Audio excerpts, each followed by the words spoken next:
अचानक से नेपाल में कई लोग सड़कों पर प्रोटेस्ट करते हैं।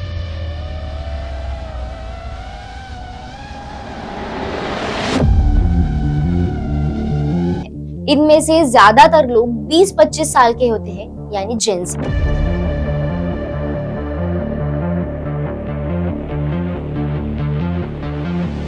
वो प्रोटेस्ट करते हैं अगेंस्ट नेपाल गवर्नमेंट। पीएम को सड़कों पर भागते भागते मारते हैं और इसी प्रोटेस्ट में जो एक्स पीएम ने नेपाल के उनके घर पे प्रोटेस्टर्स ने आग लगा दी, जिसपे उनकी वाइफ की मौत हो गई।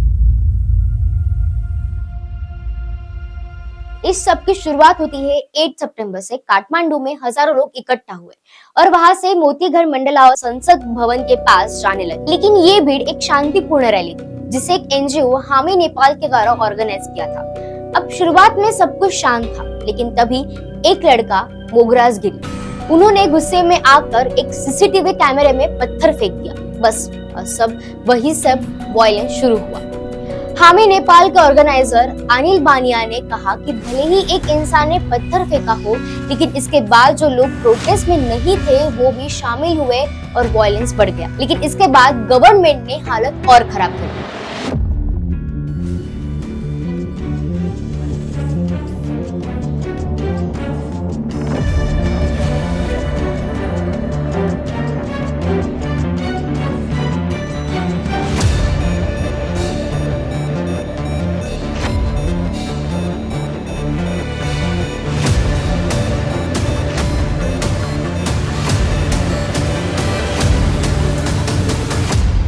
क्योंकि सिर्फ एक पत्थर फेंकने पर पुलिस ने जवाब में lathi charge, tear gas, water cannons, rubber bullets and live animation शुरू कर दी, जिससे कई लोगों की मौत हुई। कम से कम 19 बुलेट्स प्रोटेस्टर पर मारे जाते हैं, 400 से ज्यादा लोग घायल हो जाते हैं। जिसके बाद नेपाल की पॉलिटिक्स उस समय बहुत ज्यादा टेंशन में आ गई। पीएम केपी शर्मा ओली ने पहले तो अपनी पार्टी यूएमएल के मिनिस्टर को कहा कि वो रिजाइन न करे, लेकिन फिर खुद ही रिजाइन देकर शिवपुरी के आर्मी बैरक में जाकर छुप गए। प्रोटेस्टर्स ने बड़े गवर्नमेंट बेस में आग लगा दी। सिंह दरबार, नेपाल का administrative headquarter, supreme court, Rashtrapati Bhavan, prime minister residence, UML party का हेडक्वार्टर, यहाँ तक कि संसद भवन और बड़ी पार्टियों के ऑफिस भी जलाए गए। पार्टी के झंडे तक उतार कर जला दिए गए। कई बड़े नेताओं के घर पर भी हमले हुए। प्रोटेस्टर्स जेलों तक पहुंचे। कैलाली जेल पर हमला करके सारे कैदी भाग निकले। काठमांडू की नक्कू जेल में आग लगाकर रवि लामचिना और बाकी कैदी भाग गए। कास्की जेल में आग लगने से 773 कैदी भाग गए। कांतिपुर मीडिया हाउस जला दिया गया, जिसके बाद कई शहरों में कर्फ्यू लगाना गया। सिक्योरिटी फोर्स घर घर जाकर प्रोटेस्टर्स को पकड़ रहे थे। हॉस्पिटल्स तक में रेड मारी। रात 10 बजे नेपाली सेना अनाउंस करती है कि पीएम के रिजाइन के बाद हम देश की रीन्स अपने हाथ में ले रहे हैं, ताकि कानून व्यवस्था बनी रहे। यानी नेपाल धीरे धीरे आर्मी कंट्रोल में चला गया। नेपाल में हालात इतने बेकाबू हो गए कि वहां के पीएम तक भाग गए। इस प्रोटेस्ट के होने के पीछे एक कारण है, जिसके बारे में सबसे ज्यादा बात की गई है। 4 सितंबर 2025 को नेपाल गवर्नमेंट ने Facebook, YouTube, X, Twitter, LinkedIn, Reddit, Signal, Snapchat के साथ साथ 26 सोशल मीडिया प्लेटफॉर्म्स को बैन कर दिया गया।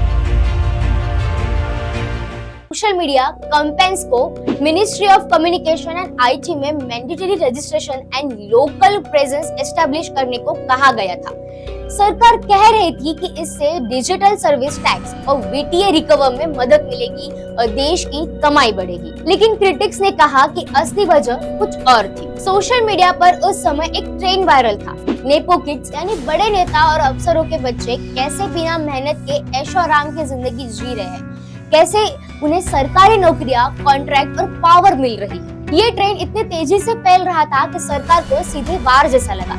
इसलिए गुस्से में आकर सोशल मीडिया बैन कर दिया गया।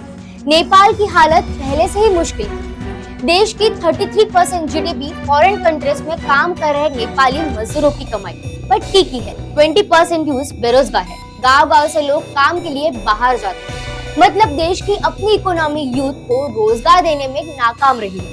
ऐसे में बहुत से यूथ ऑनलाइन वर्क, फ्रीलांसिंग और कंटेंट क्रिएशन करके अपनी जिंदगी चला रहे थे। अब सोचिए, जब उनकी कमाई और एक्सप्रेशन का जरिया यानी सोशल मीडिया ही बैन हो गया, तो गुस्सा किस कदर बड़ा होगा। नेपाल की मीडिया पॉपुलेशन एज 25 साल है, यानी आधी से ज्यादा पॉपुलेशन जेनजी है। वही उम्र जो सोशल मीडिया सबसे ज्यादा इस्तेमाल करती है। आम यूथ एनुअल मुश्किल से $1,400 मतलब लगभग 1 से 1.5 लाख कमाता है। वही नेता और उनके फैमिली सोशल मीडिया पर अपनी महंगी गाड़ियां, फॉरेन ट्रिप्स और ऐशो आराम दिखाते थे। यही कंपैरिजन नेपो के ट्रेंड में और नॉर्मल यूथ के बीच है, और इसका रिजल्ट सरकार ने बैन लगाया ताकि ट्रेंड रुके, लेकिन उल्टा ये बैन प्रोटेस्ट बन गया। इसी इंसिडेंट के बीच नेपाल में फिर से मोनार्क के वापसी की बात तेजी से होने लगी। असल में साल 2008 से पहले नेपाल एक मोनार्की था, यानी वहाँ पर कोई गवर्नमेंट नहीं थी। उस देश को सिर्फ एक राजा चला रहा था जिसका नाम था किंग ज्ञानेंद्र। लेकिन उनको सत्ता से हटाने के लिए 2 बड़े मूवमेंट थे। एक था 2006 का लोकतंत्र आंदोलन और दूसरी थी मोनेस्ट इंसर्जेंसी, जिसके बाद 2008 को मोनार्की खत्म कर दिया जाता है और नेपाल एक फेडरल डेमोक्रेटिक रिपब्लिक बना दिया जाता है।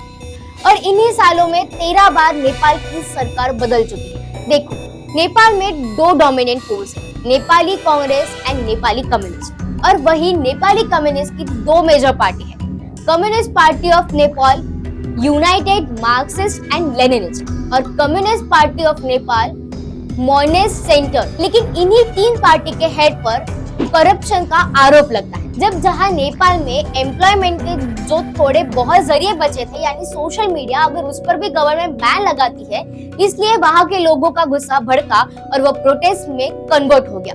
सोशल मीडिया बैन होने से कई सारी चीजों पर इसका असर हुआ। जैसे नेपाल में टूरिज्म एक अच्छा रोल प्ले करता था, जिनका काम सब सोशल मीडिया पर डिपेंड है, उनका भी बहुत बड़ा नुकसान हुआ। कुछ फैमिलीज जो घर वालों से विदेश में रहकर मैसेज से बात करते थे, उन पर भी इसका असर हुआ।